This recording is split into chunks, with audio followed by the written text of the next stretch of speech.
Ղազարյանի եւ այստեղի ունեցող քրեական գործերը արդյոք նպատակ ունեն գլխատել ուժեղ Հայաստան դաշինքին, որպեսզի մեկուսացվեն քաղաքական առանցքային դեմքերը եւ այսպես թուլացված արդեն մտնեն ազգային ժողով։ Կարծում եմ, որ ձեր հարցը արդեն պատասխան էր, որովհետև այդ հետապնդումներ իրականացում են նախ ուժեղ Հայաստանի առաջնորդ Սամվել Կարապետյանի նկատմամբ հանիրավի դեռ շատ վաղուց արդեն 1 տարի է,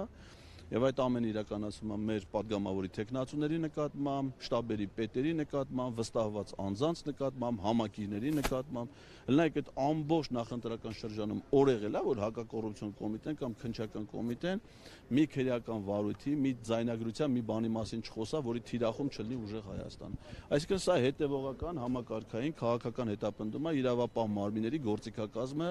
կիրառելու միջոցով։ Բայց արդյունքում իրանք ինչ են ասել, ուժեղ Հայաստանը հիմա խորհրդանում է, ընդ որում ընդդիմությունը խորհրդանում ավելի մեծ կազմ ունի, քան նախորդ գումար, որ համեմատության մեջ է ելնում, այսինքն հիմա պատգամը, չէ, որոշումների ազդեցության վրա էլի սահմանափակումները նույնն են, բայց պատգամավորների թվաքանակը ավելի մեծ է եւ ես կարծում եմ, որ մեր ունեցած ռեսուրսը մեզ հնարավորություն տալու է արդյունավետ քաղաքական պայքար մղելու եւ մեր երկրի ներքաղաքական իրավիճակում էական փոփոխություններ մտցնելու։ Իրանք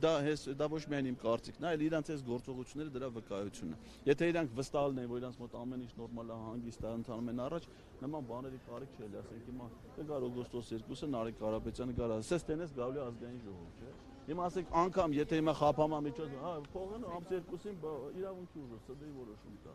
Ասես հիմա ասենք դες մի քանի օրվա այդ իրանց հաճույք է, էլի, ասես պրոբլեմներ սարքելու Նարեկ Կարապետյանի կալանով այդ փոքր օգնության պարտված մարդու, խեղճացած մարդու վիճակի դրսևորումը։